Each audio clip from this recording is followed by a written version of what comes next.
Muy bien, hermanos, vamos a la palabra de Dios en el libro de Levítico capítulo 6, versículo 9. Leemos la palabra de Dios en este lugar.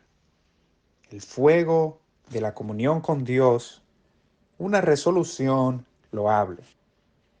Dice la palabra de Dios: manda a Aarón y a sus hijos y diles, esta es la ley del holocausto.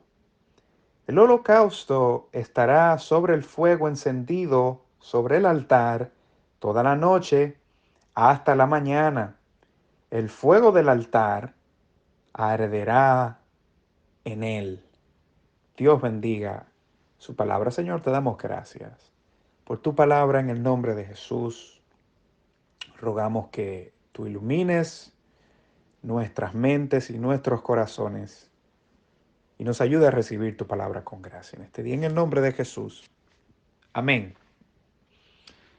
La Biblia nos narra en el libro del Éxodo que Dios sacó con mano poderosa al pueblo de Israel de una esclavitud de 430 años en Egipto.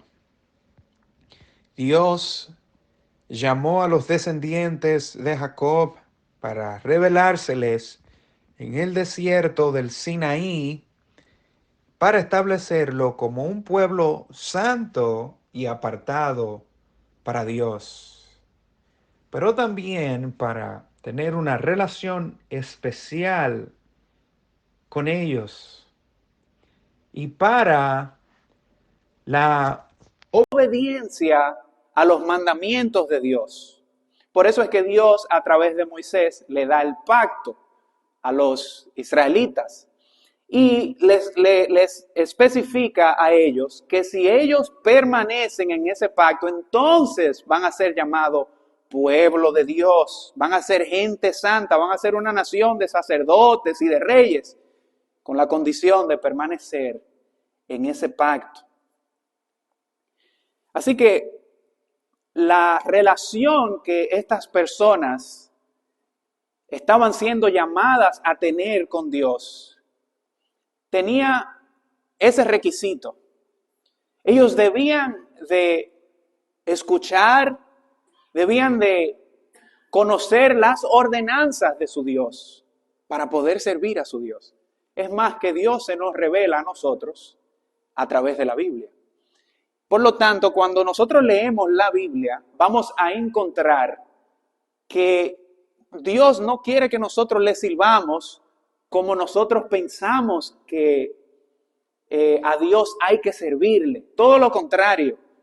La palabra de Dios nos enseña que Dios quiere que nosotros le sirvamos a Él como Él demanda servicio de nosotros. O sea, de acuerdo a todas sus ordenanzas, de acuerdo a las instrucciones que nosotros encontramos en la palabra de Dios, las directrices que en ellas están. Y una de las instrucciones básicas que los israelitas tenían para poder experimentar esa comunión con Dios era la de poder llevar a cabo a través de los sacerdotes, los descendientes de Aarón, un sinnúmero de ritos, un sinnúmero de ofrendas y holocaustos que ellos tenían que presentar y lo tenían que hacer al pie de la letra como Dios se lo había ordenado. Incluso en el capítulo 10 de Levítico usted va a ver que dos hijos de Aarón no obedecen estas directrices de Dios y dice la palabra de Dios que salió fuego de la presencia de Dios y exterminó a estos dos jóvenes porque no se adherieron a lo estipulado por Dios, al pacto de Dios y a las ordenanzas y mandamientos de Dios para los sacerdotes. Por eso, nosotros en este pasaje vemos que cuando Dios le está dando ordenanzas al pueblo, hay una instrucción específica que le da. Y estas instrucciones en Levítico usualmente se le conocen como las instrucciones sacerdotales o las instrucciones para las ofrendas. Y en este texto que nosotros hemos leído el día de hoy, nosotros vemos que lo que Dios pide en este lugar es lo que se le conoce como el holocausto diario, una ofrenda que tenían que entregar los sacerdotes todos los días, 2 veces al día.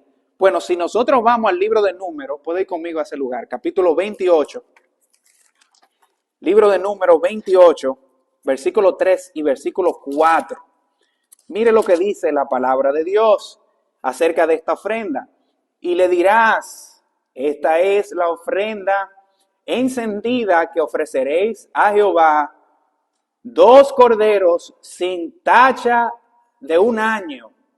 Cada día será el holocausto continuo. 1 cordero ofrecerás por la mañana y el otro cordero ofrecerás a la caída de la tarde. Diario, todo el día, este altar debía de tener un fuego que ardiera para que consumiese aquellas ofrendas que los sacerdotes tenían que entregar 2 veces al día. De manera que a mí me llama la atención que cuando Dios termina de darle todas estas instrucciones en el libro de Levítico, mucha gente se encuentra este libro aburrido tal vez, y no lo es en realidad, un libro muy interesante. Pero me llama la atención que cuando Dios termina de darle todas estas instrucciones en el capítulo 9, si usted quiere vaya ahí a ese lugar, versículo 24, que Aarón había preparado el holocausto y la ofrenda y había mecido la ofrenda y había hecho todo el ritual que se le había ordenado, dice que ellos no tuvieron ni siquiera que encender el fuego, porque salió fuego de la presencia de Dios. Mire lo que dice, y salió fuego de delante de Jehová y consumió el holocausto con las grosuras sobre el altar, y viéndolo todo el pueblo alabaron y se postraron sobre sus rostros.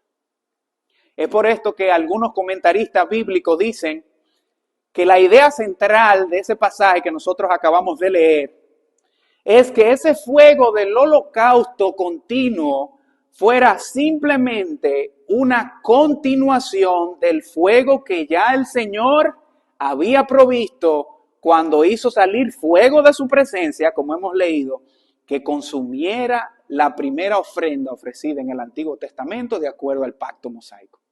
O sea, este evento que nosotros hemos presenciado aquí, que ocurrió, que hemos leído, que ocurrió en ese momento cuando salió fuego de la presencia de Dios, marcó el principio de una era, la era de los sacrificios.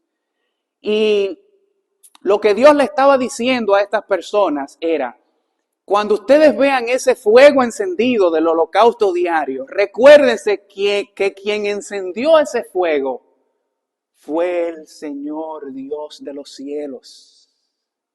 Recuérdense que ese fuego salió de la presencia de Dios, de manera que cuando ellos miraban hacia el altar y veían aquello encendido, tenían que traer a memoria lo que había sucedido cuando Dios por primera vez dice que consumió aquella ofrenda, enviando Él mismo lo que se necesitaba para ella. Y nosotros, hermanos, aunque no estamos en la era de las ofrendas del Antiguo Testamento, podemos decir en cuanto a esto que ese fuego del que se nos habla allí en ese lugar es el fuego del Espíritu Santo que Dios ha puesto en nuestros corazones cuando recibimos al Señor Jesucristo.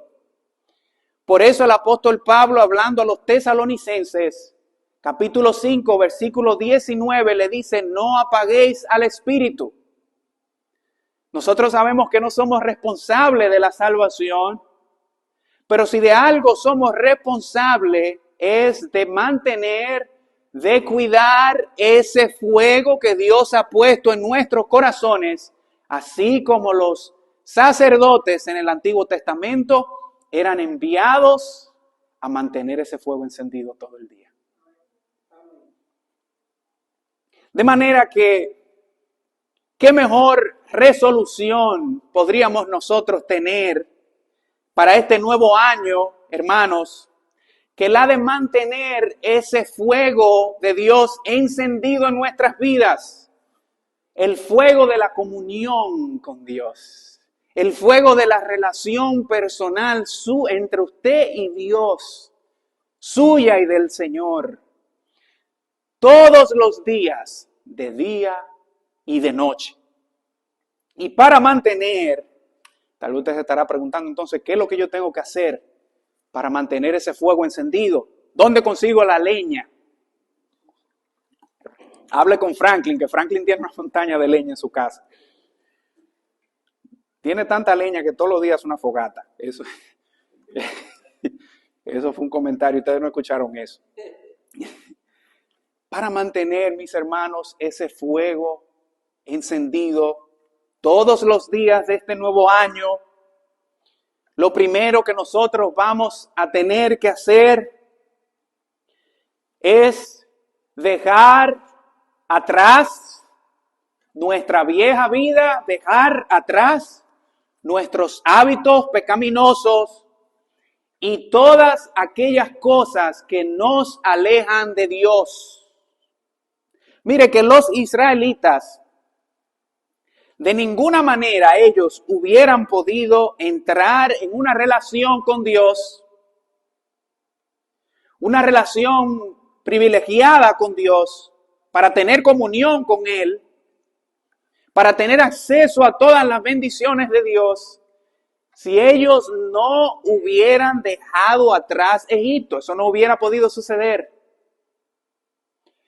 De manera que, hablando de esto, las mismas escrituras nos dicen que la precisa razón por la que todos los judíos no entraron en la tierra prometida fue porque después de Dios haberlos sacado de Egipto, sus corazones todavía estaban allá, estaban atrás, estaban con el faraón y con Egipto. Y uno dirá, pero ¿por qué estas personas eran esclavos del faraón? Lo que pasa es que si no se ha hecho la luz en nuestros corazones, nosotros no podemos conocer nuestra condición espiritual. Pero si usted ha conocido ya de Dios, Dios ha manifestado en su corazón, dice, en la faz de Jesucristo ha resplandecido en cada uno de nosotros la gloria de su evangelio, de manera que Él nos muestra, nos manifiesta en nuestro interior cuáles son aquellas cosas que a Dios no le agradan. Nos lo muestra también a través de la Biblia. Es por esto que cuando el diácono Esteban se encontraba ante el concilio dando testimonio de su fe, concilio que lo había apresado en el libro de los Hechos, hablando acerca de aquella condición de los israelitas que habían sido desobedientes a Dios y a Moisés, a quien Dios había enviado, él les dice a estos líderes, en el versículo 39 del capítulo 7 del libro de los Hechos, le dice, al cual nuestros padres, hablando de Moisés, no quisieron obedecer, sino que le desecharon y en sus corazones se volvieron a Egipto. Sus corazones, aunque físicamente ellos estaban en un lugar, sus corazones estaban en otro. Entonces, cuando nosotros somos llamados a dejar atrás el mundo, somos llamados, hermanos, a entregarle nuestros corazones íntegros a Dios. Somos llamados a entregarle todas nuestras vidas a Dios. Es por eso que el día de hoy nosotros debemos de cuidar de no volvernos a los ídolos del mundo, de no volver nuestros corazones, de no regresar a Egipto, de donde Dios ya nos ha sacado. Porque la palabra de Dios dice, sobre toda cosa guardada, guarda tu corazón. Guarda tu corazón.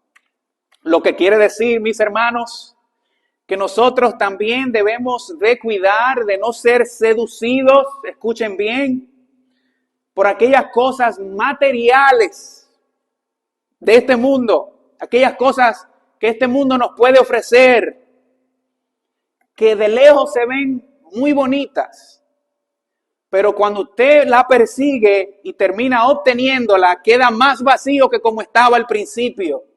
Y Dios trata de advertirnos a nosotros eso una y otra vez en su palabra. Cuidemos nuestros corazones de no volver atrás hacia las cosas materiales que nos satisfacen tanto y que nosotros pensamos estúpidamente, si se pudiera decir, porque en realidad somos engañados por estas cosas. Cuando pensamos que ellas nos pueden dar plenitud, que ellas nos pueden llenar, que ellas pueden satisfacer.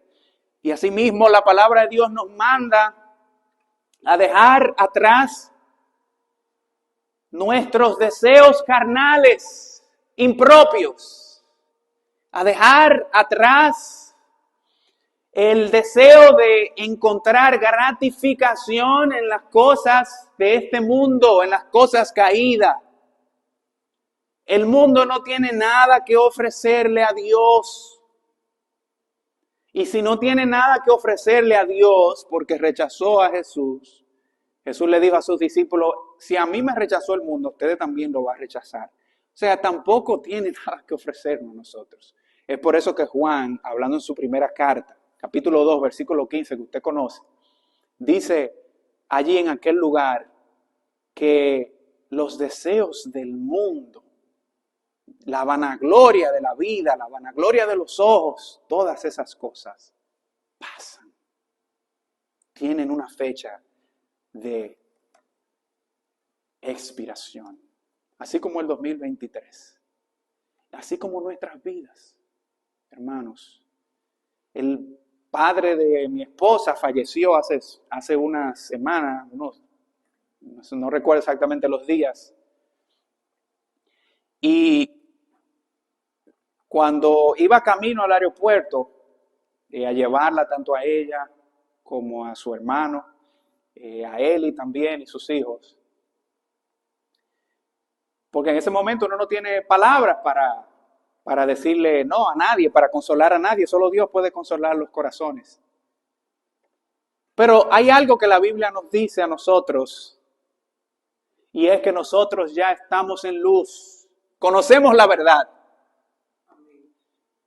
Y como nosotros estamos en luz, como nosotros conocemos la verdad, nosotros debemos estar seguros y totalmente convencidos de que este mundo no tiene nada para nosotros. Eso no quiere decir que no vamos a vivir en el mundo. Claro que no, porque la palabra de Dios nos dice, bueno, entonces Dios nos hubiera sacado del mundo a nosotros, si es así. Pero Dios quiere que nosotros hagamos algo especial y algo particular en este mundo. Tener comunión con Él para que el mundo le pueda ver a través de nosotros. Y para eso nos manda a mantener ese fuego de la comunión con Dios encendido, ardiendo como la fogata de Franklin. Hermano, le toca mandar un video de la fogata hoy a usted. Esto nos dice la palabra de Dios en la carta del apóstol Pablo a Colosenses, capítulo 3, versículo 5 y versículo 7. Miremos lo que dice el Señor en este lugar. Colosenses, capítulo 3, en el Nuevo Testamento, versículo 5 al 7. Mire lo que dice la palabra de Dios. Haced morir pues lo terrenal en vosotros, fornicación, impureza, pasiones desordenadas, malos deseos y avaricia, que es idolatría. Cosas por las cuales la ira de Dios viene sobre los hijos de desobediencia, a las cuales vosotros también, versículo 7, anduvisteis en otro tiempo cuando vivíais en ella. Haced morir pues lo terrenal en nosotros, para mantener ese fuego ardiendo. Nosotros debemos de pedirle la ayuda a Dios para que nos permita y nos dé la gracia de poder hacer morir esas cosas que a nuestra carne caída le gusta tanto. A nosotros nos gusta la carne. Le digo, no lo voy a hacer el chiste, pero se lo hago el chiste. Aquí estoy yo riéndome solo. Qué cosa. Bueno, la tía de mi esposa que está con nosotros, Sora, mi esposa estaba indecisa de qué hacerle ayer. Y yo le sugerí, bueno, un pernil no queda nada mal. Entonces, Sora me decía, sí, hagamos un pernil. Usted igual que yo, que le gusta la carne.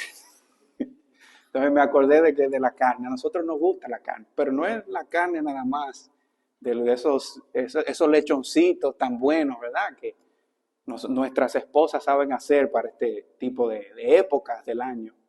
Pero nos gusta el pecado, hermanos. Qué bueno se siente pecar, ¿o no? Nos gusta, pero nos mata. La paga del pecado es muerte y debemos de alejarnos del pecado y sus deseos, de la carne y sus deseos, de los deseos de este mundo terrenal. Capítulo 3, Colosenses 1, dice, si pues habéis resucitado con Cristo, buscad las cosas de arriba, donde está Cristo sentado a la diestra de Dios. Poned la mira, dicen esas cosas. Dejamos el mundo atrás, pero ponemos la mira en el Señor Jesucristo. Ponemos la mira en Dios. Ponemos la mira en las cosas de Dios. En la vida eterna, ponemos la vida en la nueva Jerusalén, ponemos nuestra vista en las cosas que Dios quiere hacer a través de nosotros. Dios lo ha apartado a usted del mundo y le ha dado dones. Y Dios quiere que usted ponga esos dones a trabajar. Dios quiere que usted se involucre en su obra. Dios quiere que usted crezca en el Evangelio. Esas son las cosas en las cuales nosotros debemos de ocuparnos en este nuevo año, hermanos. Y la comunión con Dios nos va a garantizar todas esas cosas. Porque usted lo va a conocer a Dios. Y Dios, cuando usted lo conoce, lo mueve en su interior para que usted haga su voluntad. No la nuestra, sino la voluntad de Dios. Pero algo que vamos a tener que hacer para nosotros poder dejar al mundo atrás es reconocer cuáles son mis debilidades particulares. ¿Cuáles son mis inclinaciones pecaminosas? Las mías personales. Porque cuando hablamos de este tema usualmente pensamos en fulano, en perencejo y no pensamos en nosotros. Bueno, es en nosotros que tenemos que pensar. Porque con el simple hecho de nosotros decir, mira, le vendría bien a tal persona conocer esto, no quiere decir que eso que dicen las Escrituras, la palabra de Dios, ya nosotros lo estemos llevando a cabo en nuestras vidas. De manera que la palabra de Dios nos manda a reconocer cuáles son porque, hermano, cada uno de nosotros tiene un aguijón con el que está batallando. Los grandes hombres de Dios en la Biblia, cuando nosotros empezamos a leer la Biblia, nos apasionamos por estos grandes hombres de Dios. ¡Wow! Pero qué santo, qué poderoso era este hombre de Dios, el apóstol Pablo o Pedro tal vez. Pero cuando seguimos leyendo de ellos, nos damos cuenta que eran hombres débiles iguales que nosotros, necesitados de la gracia de Dios, pero que reconocían sus debilidades. Es por esto que Pablo, rogando por su propia debilidad, en 2 de Corintios capítulo 12, versículo 8 al versículo 10, habla de cómo él le pedía a Dios para que Dios lo ayudara con una debilidad. No nos dice cuál es. Usted no tiene que decirle, mira, a las personas, yo soy débil en esta área. Si usted lo quiere hacer para que alguien ore por usted, está bien. Pero es a Dios que usted tiene que decírselo. Y eso hacía el hermano Pablo. Y él reconoció, bueno, Dios me permitió entender estas debilidades para yo no gloriarme en demasía de todas las revelaciones que Dios me ha dado. Y la respuesta de Dios para Pablo cuando él reconoció su pecado, cuando él reconoció sus debilidades, fue: bástate en mi gracia, porque mi poder se perfecciona en la debilidad. Y yo estoy seguro que Dios le va a decir lo mismo a usted. Nos va a decir lo mismo a nosotros. Por lo tanto, debemos de escuchar la voz del proverbista cuando en el capítulo 28 de Proverbios, versículo 13, nos dice a nosotros que el que encubre sus pecados no prosperará, mas el que lo confiesa y se aparta de ellos, ese es el que va a alcanzar misericordia de Dios. La misericordia de Dios es puesta en la Biblia como el bien que nosotros necesitamos. Y usted tal vez quiere muchos bienes para este nuevo año, ¿no? Bueno, la manera en que se empieza en la Biblia a recibir esos bienes de Dios es pidiendo perdón. Pidiéndole perdón a Dios por nuestros pecados y por nuestras faltas. Vivir en paz con Dios. Para eso nosotros vamos a tener que pedirle perdón a Dios. Eso nos va a garantizar a nosotros. Mire, la mitad si no nos va a garantizar el 100%, nos va a garantizar la mitad, por lo menos en este mundo y después de este mundo, el 100% de lo que nosotros necesitamos. Estar en paz con Dios. La otra mitad de estar en paz con la gente. Y es una relación horizontal y vertical. ¿Okay? Estamos bien con Dios, estamos bien con los demás. Como que se parece a la cruz, ¿no? De arriba y hacia los lados. Que Dios nos ayude. Que Dios nos ayude, hermanos, a hacerlo así, porque la Biblia nos manda a buscar la santidad con Dios y la paz con todos, sin la cual nadie verá al Señor. Y tanto usted como yo necesitamos eso. Esto no es para una persona específica. La Biblia no se escribió para una persona en particular, se escribió para todos nosotros. Y si está en la Biblia, nosotros todos lo necesitamos. Por último, hermanos, para mantener el fuego de la comunión con Dios encendido todos los días, de día y de noche, nosotros vamos a tener que vivir la vida cristiana un día a la vez. Un día a la vez.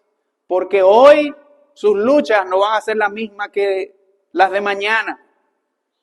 Por lo tanto, nosotros vamos a tener que enfrentar esta vida, este caminar, si se puede decir, no tan solo un día a la vez, un paso a la vez, mis hermanos. Usted tal vez se esté preguntando, pero ¿y cómo yo puedo hacer eso? ¿Cómo yo puedo vivir siquiera un día a la vez la vida cristiana? ¿A qué tú te refieres, amigo predicador? Bueno, fíjese que la vida cristiana consiste en poder agradar a Dios. Esa es una explicación sintética, breve de en qué consiste la vida cristiana. Poder agradar a Dios. Si usted no agrada a Dios en su vida cristiana, entonces usted está fallando. ¿Ok? Entonces la pregunta que nosotros no queremos hacer es, ¿cómo es que podemos entonces agradar a Dios? Para agradar a Dios, también es imposible que le agrademos si no lo conocemos. Entonces la manera de conocer a Dios, el Señor Jesucristo nos dijo cuál era. Juan capítulo 17, versículo 3. Y esta es la vida, que te conozcan a ti, el único Dios, y a tu Hijo, a Jesucristo, a quien tú has enviado. Si usted conoce a Jesucristo, usted puede agradar a Dios. Porque la palabra de Dios, los mandamientos de Dios, hayan cumplimiento en Jesucristo. Y el que dice vivir para Dios, tiene que obedecer a Jesucristo y servirle y vivir para Él. Los fariseos tenían este dilema. Ellos conocían la palabra de Dios, pero no conocían a Jesucristo. Y el Señor le dice a ellos, en uno de sus interrogatorios, en Juan capítulo 5, versículo 39, ustedes escudriñan las Escrituras porque piensan que en ellas ustedes pueden encontrar salvación. Y son esas Escrituras las que hablan de mí. Mire qué cosa. Y ellos no le conocían. O sea que puede que nosotros estemos leyendo la Biblia y no conozcamos al Señor Jesús. Usted quiere asegurarse que usted conoce a Jesús en su corazón. Queremos asegurarnos de eso. Porque eso es lo primero que tenemos que hacer para vivir un día a la vez. La vida que agrada a Dios. Una vida devota. Es Jesucristo que nos ayuda a hacer eso. A través del Espíritu Santo. Por eso es que usted lo necesita a Él en su corazón. Y esa vida devota consiste, mire, la salvación, la Biblia nos dice que nos viene de Dios. Isaías capítulo 26, versículo 12 dice que Dios en Él hizo ya todas nuestras obras para la salvación. Pero ahora, para la santificación, aquí hay cosas que Dios nos ha dejado a nosotros. Para que participemos de alguna manera también en la salvación. Y esas cosas tienen que ver con cuidar nuestra vida, nuestra comunión con Dios. ¿Y cómo nosotros hacemos eso? ¿Cuáles son las disciplinas bíblicas? ¿Cuáles son las disciplinas, como han llamado algunos, de gracia que Dios nos ha dado para nosotros poder permanecer en Él y en su palabra? Usted la conoce. Es fácil, no es muy complicado. La primera, leer la Biblia. Entonces, lo primero que usted tiene que hacer para poder vivir su vida cristiana un día a la vez, lea su Biblia. ¿Cuándo? Todos los días. Medite en la palabra de Dios. Lleve esa palabra de Dios a su corazón. Mire lo que le dijo el Señor a Josué, que quería ser prosperado en su vida. Así como usted quiere ser prosperado también en este nuevo año. Josué capítulo 1, versículo 8, mire lo que el Señor le dice. El Señor le dice a este hombre, nunca se apartará de tu boca este libro de la ley, sino que de día y de noche meditarás en él, para que guardes y hagas conforme a todo lo que en él está escrito, porque entonces harás prosperar tu camino y todo te saldrá bien.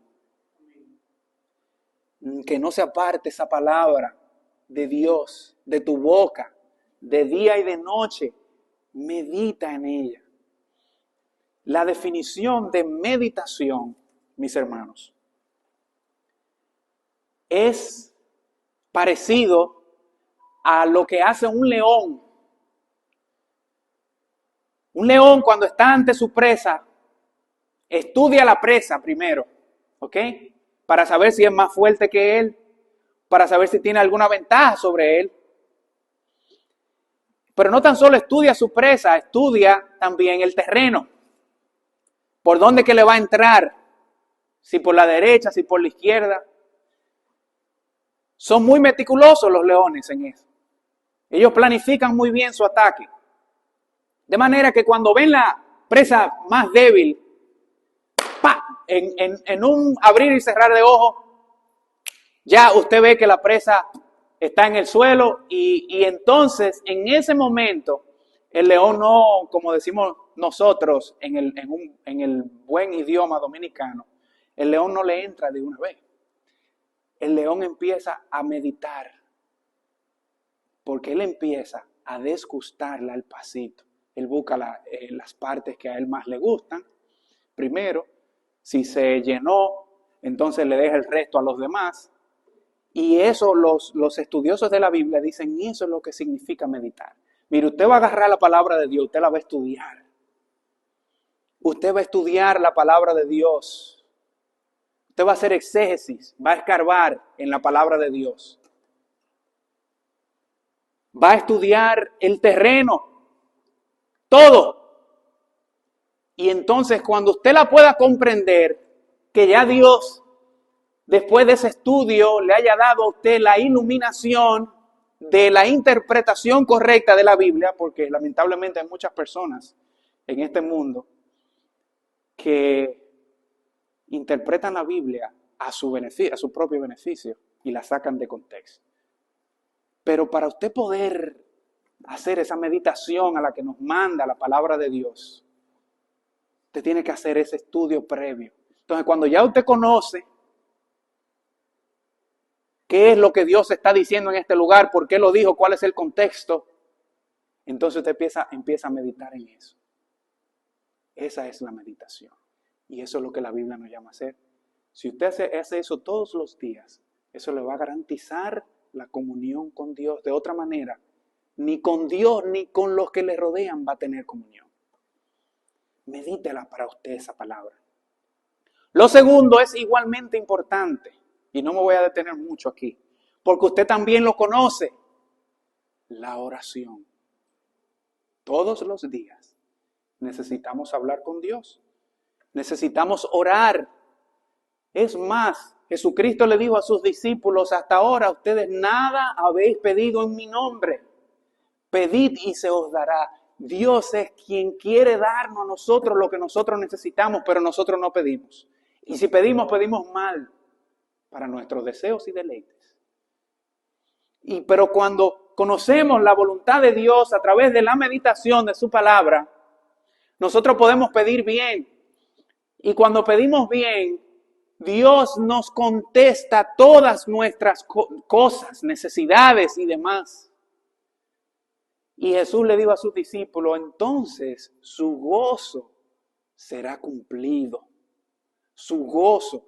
Juan capítulo 16, versículo 24. Para que ustedes cumplan el gozo. Pídanme. Usted, ¿qué es lo que quiere en este nuevo año? ¿Cuáles son las cosas que traen gozo a su vida? Gratificación. ¿Se acomodan esas cosas a la voluntad de Dios? Le pregunto. Si se acomodan esas cosas a la voluntad de Dios, pídasela a Dios, que Dios va a cumplir su gozo para que usted tenga plenitud en Él, dándole esas cosas. Por último, lo tercero y lo último. Ahorita dije por último, pero era el último punto. No era que íbamos a terminar de una vez, pero ahora sí vamos a terminar ya. Otra de las cosas, hermanos, son muchas cosas importantes. Yo le estoy dando la que la Biblia dice que son más importantes. La lectura y la oración. Es simple. Hay gente que se complica su vida. Después de ahí, si usted quiere ayunar, y que debe ayunar, si usted quiere hacer lo que sea que usted quiera hacer para la gloria de Dios y con la dirección de la Biblia, hágalo. Pero empiece con eso y lo demás lo va a ir poniendo el Señor. Y también, no deje de congregarse. Dios ha escogido un lugar en todo el mundo para Él manifestarse, para Él estar presente allí cuando nosotros estamos allí. Su iglesia.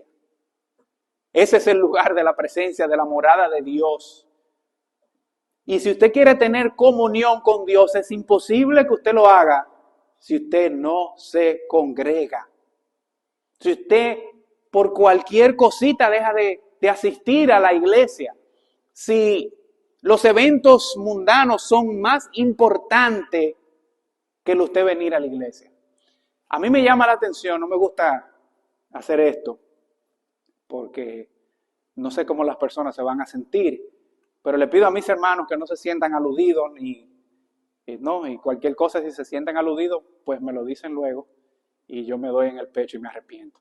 Pero mis hermanos Alfredo y su esposa y su familia, desde que llegaron a esta iglesia, llueve, truene o vente, esos hermanos están aquí con nosotros. Están aquí porque quieren conocer a Dios, quieren acercarse más a Dios, quieren que su familia conozca más de Dios. Nosotros debemos desear lo mismo también. Cada uno de nosotros. Y claro, muchos de ustedes lo hacen. Y es lo que nosotros debemos hacer, porque cuando nos salimos, hermanos, de la iglesia, nos salimos de la manada. ¿Y a quién es que el león busca? A los que están fuera de la manada, a los débiles. Y usted va a estar desposeído, hermano, si usted no está allí encendido, prendido en candela con sus hermanos. Y va a venir Satanás, y van a venir los afanes de la vida, de este mundo, y va a acabar con usted. Y luego lo va a devorar pasito, así. ¿Dónde es que los peces se sienten mejor? En el agua. Ellos no lo saben. Ellos lo saben cuando lo sacan de ahí, de ese lugar. Ahí empiezan a patalear y a brincar. Pero cuando ellos están en el agua son felices. Son felices. No deje que nada los saque a usted de sus aguas. Este es nuestro lugar de felicidad, hermano. El lugar diseñado por Dios para nosotros. Para crecer, para confrontarnos el uno al otro, para llorar juntos, para abrazarnos, para servirle a Dios. Para servirle a Dios. Para eso es que somos llamados. Le preguntaron al basquetbolista Stephen Curry. Lo que hablan inglés me perdonan si lo pronuncio, si mi acento me jugó una mala. Está bien. Si Franklin lo dice, está bien. Le estaban preguntando a él que cuál ha sido el consejo más importante en toda su carrera que él ha recibido. Y él dijo que fue uno que le dio su coach, su entrenador de basquetbol colegial. Dice él que en un momento clave del partido, él cometió una mala jugada que casi le costó, no me recuerdo si le costó el partido a ellos o qué. La cuestión fue que cometió un error terrible. Y él miró hacia el coach